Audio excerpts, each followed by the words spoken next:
me can Africans asem me tu kwan ko Lagos me kotoka because Ghana ye car boarding dende if you kotoka mbu ka e kura yi mathematics kura ne boarding wa bra se bia brochiri kura so ko ane bo fufu online kura ko so to bia ba fufu ba obeyi duty a price kakra ka no do krontia teja misika anye misika swa sorry them two kwan me call Lagos se me kopeka to how cars the airful the cream the cars airful Africa sasa na make you me call ye nipa na me olidi me nipa na Nigeria ni ba o shop o wa so kan ha timi nim no ene na dia o ton sa ton spare parts timi ni nyina abo mu ne ye call ye hotel de me die na ono ko ofie ko die nti ade achi na me pe ma me nipa so ni me pie atop president wo kwan no store bi o provision store bi o me tobi me wan say car engituba okolego so mo cars engiti ba kwete say the type na kwete say me kan say za cars ni bi ni Ghana ha the type na kwete say ase kitikiti te say abobo ya aboso kan mechu and I see two in some way aduma me wan say car bi park white car bi park AC 10 inches of frame na me call oba me nchen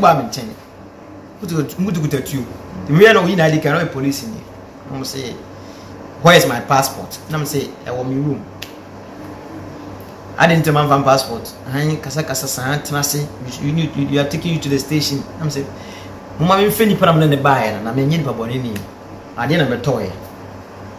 am Africans adwen Ghana de ba ne jabi bia mu trama nipa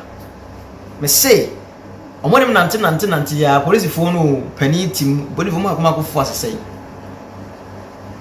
e duru ba bi na I na find something for us and leave ni enkosi hu ne ko ni mo musika sika no mo pe eji mi botom sika na masesa o bagana sika masesa 4 million eji botom sika ni nyina oje wie ya no omo san ba aje me esizi me phones me friend pa me phones you to omo sizi phones mi nyina ele na ba ye ni ya me ni ma yedin na chopa na de ma wo mo a na me ye omo san me ba e be du hotel anim ho no se ma me mo bia me kan me ka chi obi mo de phones no be ko se me so ni pa na ne ba so me friend na kan bi esi aje ndi kwa se me ye gidigidi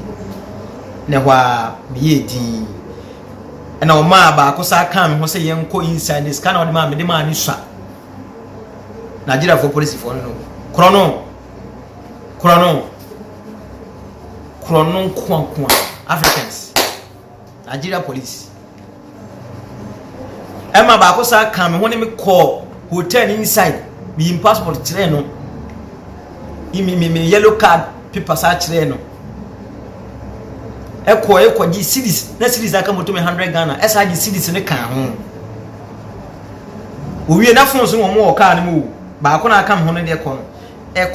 so se me pese me bo bi amane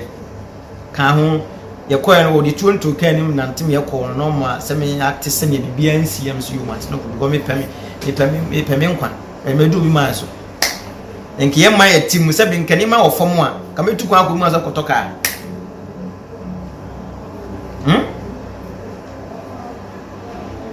eja me ne bi ma no we ni si fom bai no mo de me fon so ma me no mo tra ka na pu a mo ko me se be de radio se o ma anya mboni o ma anya me hwe na wo Africans su bai police ni na nka se be nka ko bi mo okon ni ma mu anka obenya problem bo boa no ho wonu kura se robo o wi o bo kro no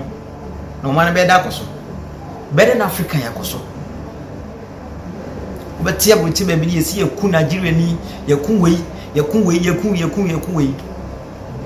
ba menteza Ghana says omo ba ha yenyo basabasa sa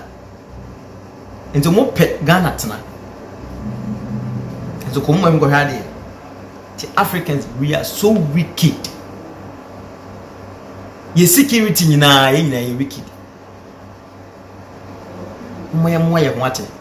na Africans yakoye ni yesa de ye hu ndi be hu ni ye hu some years we ba no be hu ni ye chesa Africans ya adwen to say ye ni abrofo bibini ni broni moja nyina ba akoko enso broni adwen e different than bibini adwen buza me say di ntia wayi wo yam no nua te wayi wakoma so no nua di agoro no nua kasa wayi wakoma mu ne nam eye bibia no eno sa tan wan kasa o ben ni nya prom kakran hade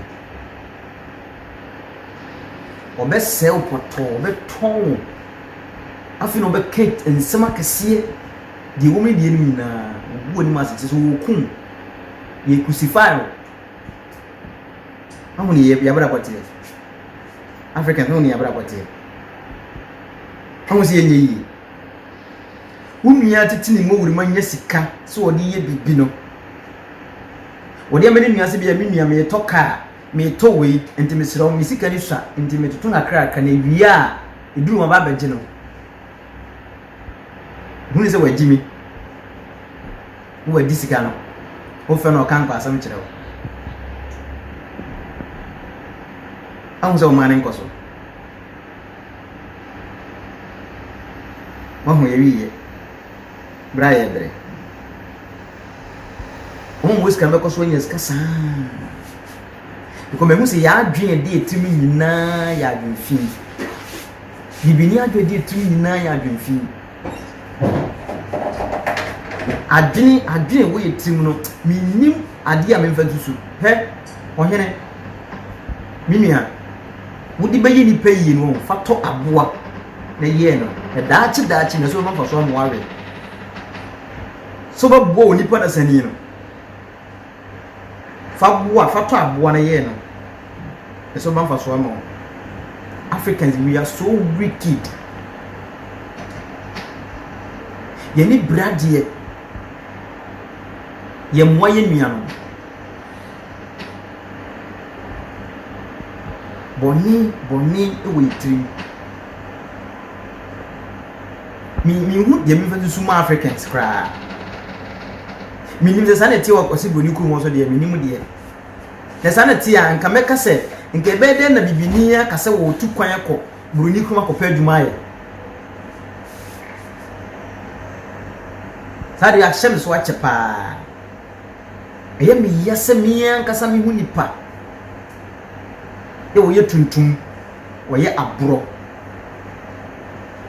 onye ni nua se obe kan tan fumo so obi ya ho wi ase de wo prepare ni nani nyina hu se da ko pe wo ja ho akọ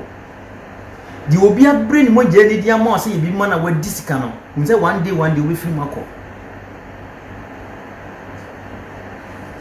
e da ti lu hu akọ nta nti de oni pa de wo pe ni ne no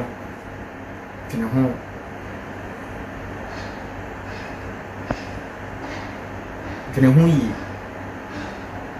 American Africans Ghana for some of them mikuro na team na America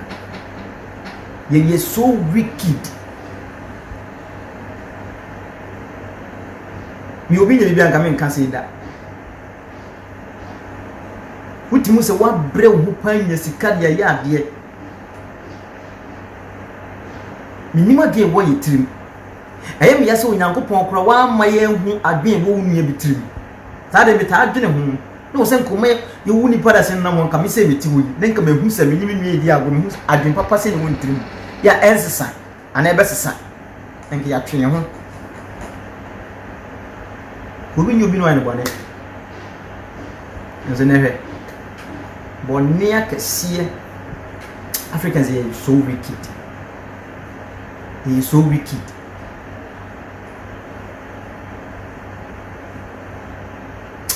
Yesu ani ewia na ebo eme. Na bre na ebenye ho hwe. Ye be bra. Ye mpenimfo wo mamususu ye wicked. Wanya asem na asem wo hu panimu dia ma no krampo no. Beto atwene. Wo friend ne echina saa na ekata so mo so saa filita me agiska me ase asema. Aya nkona na to bed. Na bra obre nyina ye kwa. Esori ese ye bo man no. eni ma kete won ke timi so anu fi won mo a enko man no bejo nsi me eni pali bi yo ebi ye pa enso yesi batakari ado so me enko bopa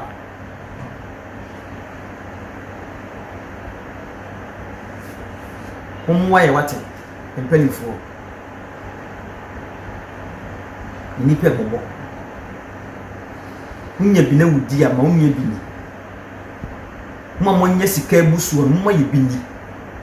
na ye bre utimi ye adwuma 24/7 wo yare mpokura mpo no odwuma wure mfiu na de wo ye ya de bebo no nya hu yo pasie ni mo heme edion as a better any people is so wicked utimi yi wa kom se wo bi wo yi wa adwene fi escafon ke bi enfiri wo mo wo yi wa kom no wa adwene mo so wo de wo bi no sa akora na wo boa no no atimi se yi wa se akonya na be dem onye e boni na be dem mu ye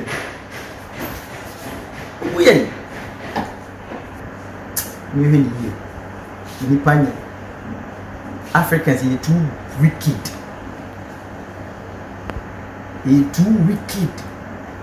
I'm bizarre say adentina meteomai mu hase na me ye adwuma na ke madwuma we tua me keye me kan me ye tua me senate ye tua me health allowance kakra me yare a me call hospital and now they me nko me fa me yere ne manko nkan ho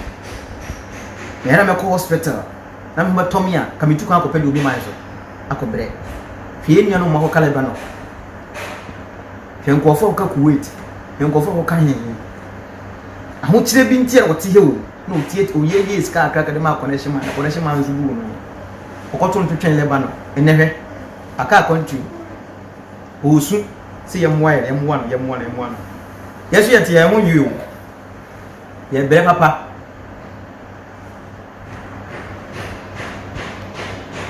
tese ye leaders ye wicked ye so mofra na ye ka ebi echi ye wicked penimo yi nyem so wo bu akora no na akora so bo nye tua de ka penimo no so na won so akora so yi nyem so wo bu penimo no na yi penimo so de bo nye tua akora de ka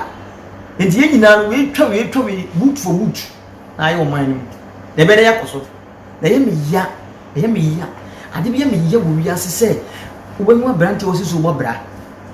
na bra na wo bo no wo ye adwuma din ye nya sika kakra se watu ba bi se wo di ye bibi no obi di brebi no di ache no wa di sika no ni pa na bra ba ye basa ti wa we ye say ye o hemeni to hemeni wa wo he na meka panina wo papa panina wo yes ana ye soja ni a wo yes ye police ni a wo yes ye aban adwuma ye panina wo yes na ye osofo a wo yes ye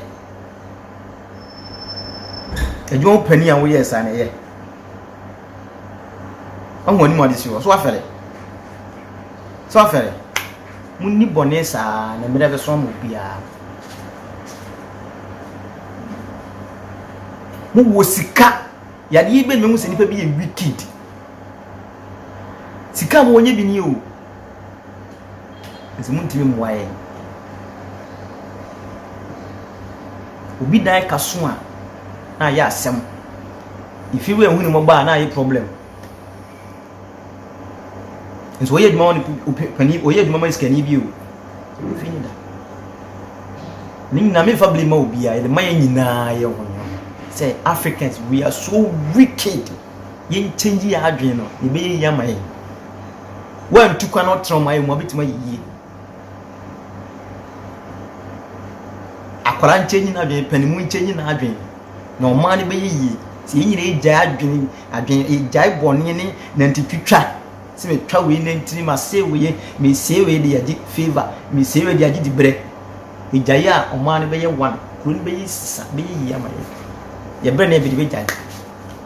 me no be ase. So thank you for watching the video. Thank you for subscribing to my channel. And thank you to those who are about to subscribe to the channel. Please subscribe to the channel and share and like the videos that I give you.